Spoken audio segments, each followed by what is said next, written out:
Hello everyone, स्वागत है आप सभी का सिलेक्शन गुरुकुल चैनल पर। आज हम बात करेंगे सीटेट और टेट में क्या डिफरेंस है और क्या-क्या जो क्वालिफिकेशन है आपको चाहिए होता है, और सीटेट और टेट करने के क्वालिफाई करने के बाद कैसे हमें नौकरी मिलती है, चाहे वो प्राइवेट स्कूल हो, चाहे वो गवर्नमेंट स्कूल हो। इन सभी चीज़ों के बारे में हम बात करेंगे और कौन-कौन जो है सीटेट और टेट का एग्ज़ाम दे सकता है, और हम लोग इसके दोनों बीच में सीटेट और बीएस में क्या-क्या अंतर है उसके बारे में भी हम बात करेंगे। तो चलिए हम डिस्कस करते हैं सीटेट के बारे में। जैसा कि सीटेट का फुल फॉर्म है सेंट्रल टीचर एलिजिबिलिटी टेस्ट। तो नाम से ही पता चल रहा है कि ये केंद्र सरकार का जो एग्ज़ाम है, पात्रता परीक्षा है। तो इसमें हम लोग क्या इसका जो आयोजन करता है वो सीबीएसई करता है, और इसका जो लेवल है वो ऑल इंडिया लेवल का है। मतलब कि आप अगर सीटेट देते हैं तो आप किसी भी राज्य का जो परीक्षा है टीचिंग एग्जाम का वो आप दे सकते हैं, और उसके लिए आप एलिजिबल हो जाते हैं। और जो आजकल जो है प्राइवेट स्कूल में भी ये सीटेट क्वालिफाई मांगता है, सीटेट 1 और सीटेट 2। तो ये आपका ऑल इंडिया लेवल के लिए हो चुका है सीटेट का एग्ज़ाम। और इसकी जो मान्यता है, ये जो इसकी जो मान्यता है वो पूरे लाइफ टाइम है। इसका मतलब ये है कि आप अगर एक बार सीटेट क्वालिफाई कर लेते हैं, इससे आपका 2 फ़ायदा है। एक तो आप किसी भी राज्य में फॉर्म भर सकते हैं, और दूसरा ये है कि इसकी मान्यता पूरे जीवन भर है। तो आपको दोबारा देने की इसकी आवश्यकता नहीं है। ठीक है? ये टॉपिक क्लियर हो गया।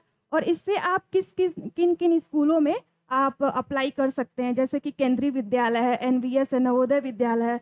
यहाँ पे देखिए केंद्रीय विद्यालय और ये नवोदय विद्यालय। और जितने भी केंद्रीय सरकारी स्कूल हैं, चाहे आर्मी के हो, चाहे नवोदय के हों, चाहे केवीएस हो, केंद्रीय विद्यालय, और दिल्ली में भी कई सारे स्कूल हैं, उसमें आप अप्लाई कर सकते हैं। ठीक है? तो केंद्रीय सरकारी स्कूल ये हो गया। और कुछ, हाँ, जो कुछ प्राइवेट स्कूल हैं, चाहे वो आप किसी भी यूनिवर्सिटी से बीएड किए हुए हैं, तो प्राइवेट स्कूल वाले भी अगर आप सीटेट क्वालिफाई हैं, किसी भी राज्य में या किसी भी सिटी में जॉब करना चाहते हैं, तो आपको जो है वरीयता दी जाती है। प्रेफ़रेंस सबसे पहले उसे दिया जाएगा जो सीटेट क्वालिफाई है। अगर आप प्राइमरी लेवल के टीचर बनना चाहते हैं, तो सीटेट 1 आपको क्वालिफाई करना होगा। अगर आपने बीटीसी या डीएलएड किया है, या फिर अगर एनटीटी भी किया है, तो उसके लिए आपको सीटेट क्वालिफाई करना पड़ेगा। और आप लोगों को मालूम है, अब गवर्नमेंट जो है पॉलिसी ला रही है कि आप लोगों को 4 लेवल पर सीटेट क्वालिफाई करना पड़ेगा, जो कि अभी 1 साल बाद यानी 2026-27 से लागू होने वाला है।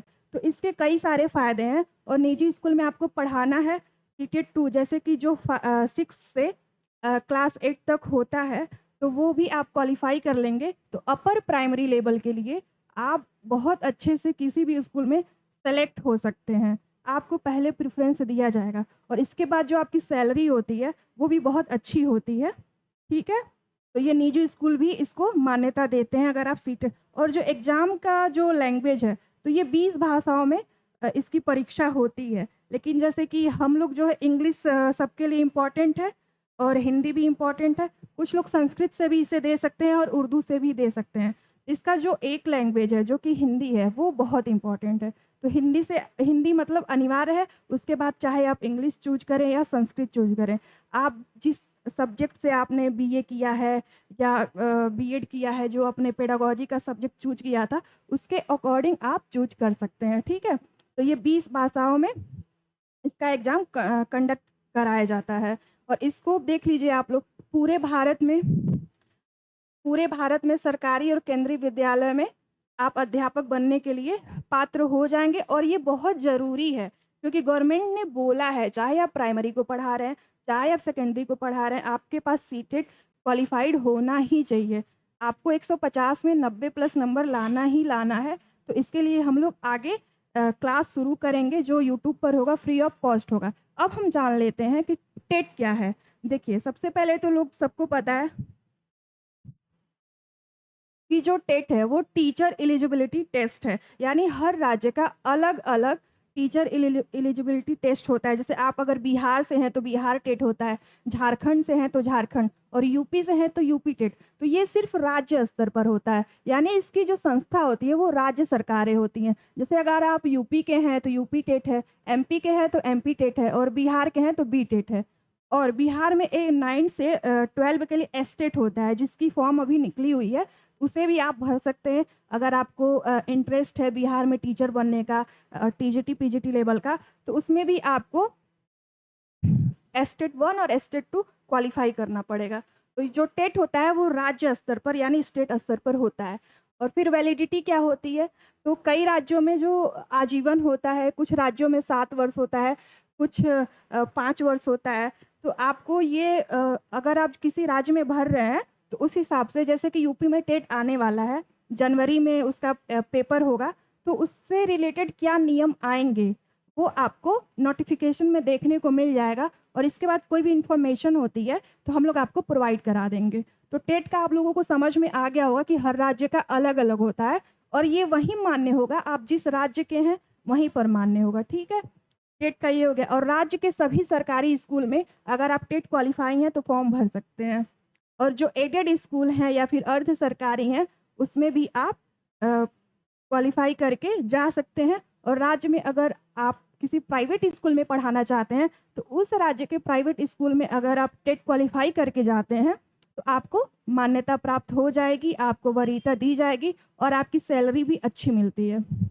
इसके हाँ, देखिए, ये कई निजी स्कूल भी राज्य स्तर पर मान्यता प्राप्त कराते हैं। और एग्ज़ाम का जो लैंग्वेज है, उस राज्य की आधिकारिक भाषा प्लस हिंदी या फिर अंग्रेजी। जैसे कि आप लोग यूपी में हैं, तो यहाँ तो हिंदी और उर्दू को राज्य की भाषा मतलब घोषित किया गया है। और इंग्लिश, इंग्लिश तो इम्पोर्टेंट है ही, और हिंदी भी। तो ज़्यादा से ज़्यादा जो बच्चे होते हैं, वो हिंदी और इंग्लिश दोनों पे ज़्यादा फ़ोकस करते हैं, क्योंकि जो संस्कृत और उर्दू होता है, थोड़ा-सा टफ़ हो जाता है, उसे बहुत कम लोग चूज़ करते हैं।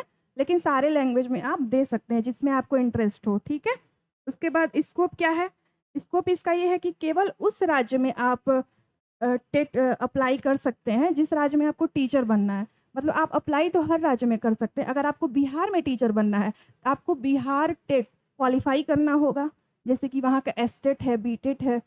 और अगर आपको यूपी में टीचर बनना है, तो आपको यूपी टेट क्वालिफ़ाई करना पड़ेगा। झारखंड में बनना है, तो झारखंड टेट क्वालिफ़ाई करना पड़ेगा। एमपी के लिए एमपी टेट होता है। तो ये आपको समझ में आ गया होगा, ये सिर्फ़ और सिर्फ़ राज्य के लिए है, ठीक है? और अब हम देख लेते हैं कि दोनों में अंतर क्या है, कौन सबसे ज़्यादा बेस्ट है और किसको जो है स्कूल ज़्यादा मान्यता देते हैं। यहाँ पे मुख्य अंतर जो है क्या है, तो देखिए, पहलू सीटेट ये है, ये टेट है। तो जो आयोजक होता है वो सीबीएसई होता है, सीटेट का आप सबको पता भी होगा। और जो टेट का आयोजक होता है, वो राज्य सरकार होता है, ठीक? ये जो सीटेट है वो सेंट्रल लेवल पे है, राष्ट्रीय स्तर पर। जो टेट है वो राज्य स्तर पर है। मान्यता इसकी पूरे भारत में होती है, सीटेट की मान्यता पूरे भारत में होती है, ठीक है? और जो सीटेट की मान्यता है वो आजीवन, यानी एक बार आप अगर सीटेट क्वालिफ़ाई कर लेते हैं, तो पूरे लाइफ़ आप इसका यूज़ कर सकते हैं किसी भी राज्य में फॉर्म भरने के लिए। तो एक बार आपको क्वालिफ़ाई करना चाहिए, इसको इसके लिए हम लोग क्लास भी चलाएँगे। इसकी कोई टेंशन लेने की आवश्यकता नहीं है, मैं खुद पढ़ाऊँगी। और राज्य के अनुसार इसका जो है, जो टेट होता है, कहीं 3 साल का होता है, कहीं 5 साल का होता है इसकी मान्यता, तो आपको बार-बार क्वालिफ़ाई करना होता है। लेकिन अगर आप सीटेट के लिए पढ़ते हैं या टेट के लिए, तो आपका दोनों एग्ज़ाम क्वालिफ़ाई हो जाएगा। जो टेट होता है, इसको राज्य सरकार और निजी सहायता प्राप्त होता है। तो आपको अगर टेट आप क्वालिफ़ाई कर लेते हैं, तो आपको राज्य में नौकरी अपने राज्य में मिल जाएगी। और राज्य की भाषा, जो सीटेट होता है, वो 20 भाषाओं में होता है, सीटेट। और जो राज्य की भाषा जो टेट होता है, तो हर राज्य की अपनी एक आधिकारिक भाषा होती है। जैसे यूपी में हिंदी और उर्दू है, आप इंग्लिश भी चूज़ कर सकते हैं। तो ऐसे 2 लैंग्वेज आपको चूज़ करने होते हैं। उसमें आपका फॉर्म आप भरेंगे, तो उसमें पूछा जाएगा और वही प्रश्न 30-30 प्रश्न पूछे जाते हैं हर एक टॉपिक से। आप लोगों को उम्मीद है ये सारा क्लियर हो गया होगा। चैनल पर आने के लिए थैंक यू सो मच।